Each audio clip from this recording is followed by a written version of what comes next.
As a boxing fan, where do you draw the line? As a Canelo fan, where do you draw the line? Look, today, I'm going to talk to you today as a casual boxing fan, not a Golovkin fan or a Canelo fan, or, as a boxing fan, right? Look, I thought about this. I thought, let's go back to 2015. All right, and I'll make it quick. Okay, Canelo, wins the WBC from Cotto, vacates right immediately after vacates, all the while knowing Golovkin is closer to his prime, vacates. Okay, then moves on to fight a career light welterweight. Yes, a career light welterweight. Only 2 fights at welterweight. Amir Khan. Okay, knocks him out. Chavez, $164.5 million per pound penalty. Old zombie Chavez, all the while taking your money. All right. Then somewhere in the middle, we got a Liam Smith, and then we get finally we get the Canelo Golovkin, right?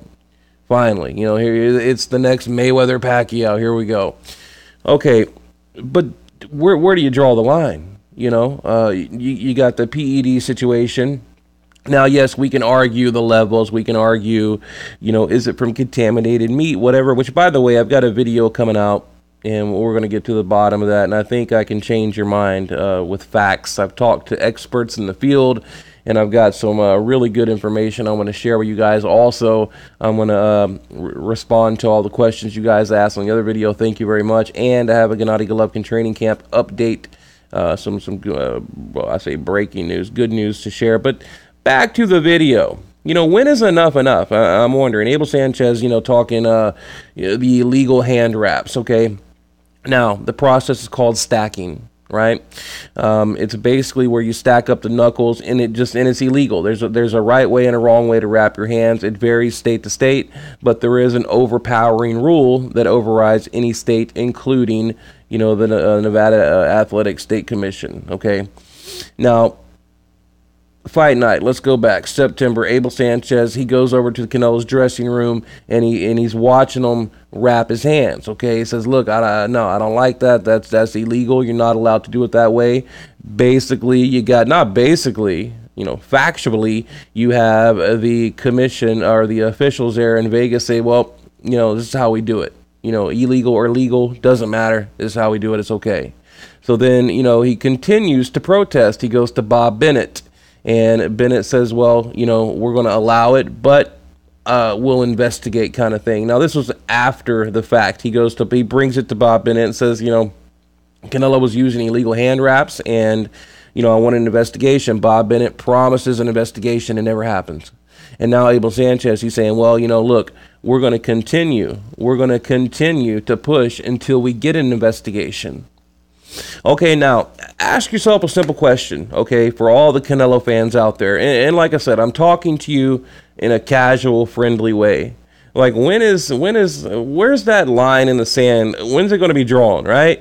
And let's play the what-if game. What if this was Golovkin busted for clenbuterol, illegal hand wraps? Let's look at the judging. The 118, 110. Go back to Austin Trout. Go back to Irislan Lara. People would argue should have been a draw. Okay, look at the who was it? The Mayweather fight. I forget the judge's name. The lady, what's her name? Had it a draw. Mayweather Canelo had the fight a draw. I mean, Canelo got his ass beat in that fight, and she had it a draw. Why can't I think of her name? CJ Ross. CJ Ross had it a draw. Okay, you look at these things, and like I said, as a fan of boxing, like, when is enough, right? I mean, look, I can tell you, as a Gennady Golovkin fan, if there was clenbuterol, if there was, robberies and corruption and illegal hand wraps and I probably would no longer be a Gennady Golovkin fan, because I'm a fan of boxing before any boxer. Okay, the same thing happened. Naseem Richardson brought it up during the Trinidad Bernard Hopkins fight. You guys can Google it when you're done watching my video. Okay, the Trinidad Bernard Hopkins, same thing with the illegal hand wrap. Okay, in my gym. I know exactly what they're talking about it. And Abel Sanchez, he's basically, you know what, I'll show you a picture real quick. I wasn't going to show this, but let's get to it. Hang on. And I'll show you verbatim what Abel had to say. Okay. Hang on. Okay, they add bandage first, then 2 layers of tape. Then they add bandage again, and then tape again, right? And this is Abel doing an interview, and it's translated from into English, so it's a little off, okay? The normal, regular thing is to add bandage and then tape. Okay, some commissions, like here in California, allow just tape over the naked hand in the form of a cross. Okay, they say it's to protect the hand or the hand behind. That doesn't solve anything. Okay, he's talking about the way that they were wrapping Canelo's hands. Now, right here, he said, let me get to it. Okay, right here, a punch can change not only a career, but, it can take someone's life. It must be something legal and something constant that everyone does in the U.S. and the world. And if Mr. Bennett gives a response, fine. And if he doesn't, we'll keep talking about it. This can't be done again. We will not allow it. Okay, and then he's talking about, let me find it real quick, how, right here.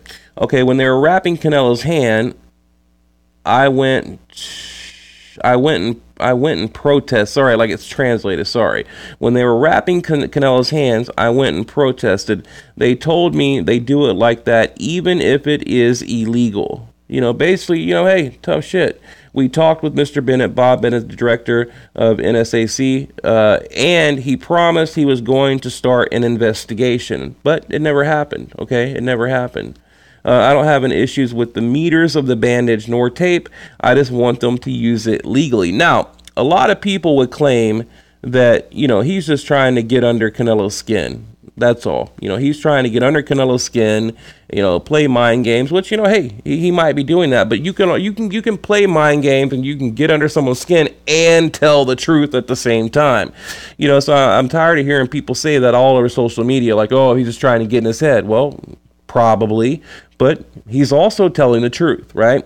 But, like I said, I keep asking these questions like, when is it going to be enough, and a lot of reporters out there all over YouTube, for whatever reason, are just going up to bat defending Canelo. And I'm not like on some witch hunt here, not some headhunt for Canelo. Like, I want to like Canelo, okay? I mean, I'm a fan of boxing, okay? And I want to like him. I want to support him. I want, all the things, blah, blah, blah, blah, blah. But it's hard to do so. Like I said, when you look at the judges, I mean, seriously, how can anyone score the Mayweather fight a draw? I mean, that right there, 118-110, Adelaide Bird in the first Canelo Golovkin fight. I got a cold, guys. Sorry, it's hard to talk. That's my question to whatever Canelo fan out there is listening. When is it going to be enough? When are you finally going to open your eyes and go, okay, I get it now, right? I don't know. I think for some fans it'll never happen. So, it's just wishful thinking. But, Abel Sanchez also went on to talk about how there's always a judge in favor for Canelo. Right? So he's talking about, winning a decision over Canelo is nearly impossible.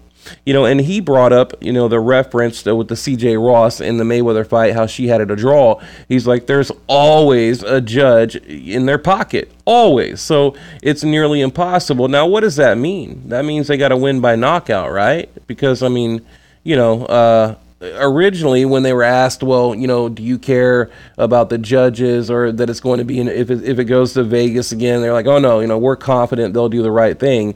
Well, I think they're showing you now that they're not doing the right thing and they won't do the right thing. Also, he went on to say that Gennady Golovkin has been tested like 6 or 7 times, in the recent training camp, and Canelo as well, but Canelo pops dirty.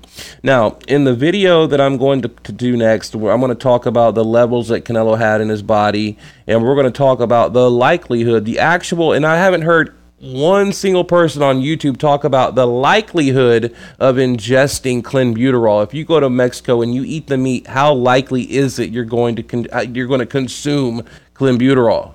You know, what are your chances? What are the odds? Is it like getting struck by lightning? Is it 1 in 10? Is it every third person? Like, what is the likelihood? Okay, and that's just a good common sense question that I think needs to be asked. And I asked that question, like I said, and I've got all the answers. So we're going to talk about that in a future video. That, and I'm going to reply to all of your questions. So I'm going to leave it at that, guys. I mean, you know, I just wanted to just touch base with you guys and you know, really reach out to the Canelo fans and you know, I'd like to hear from you.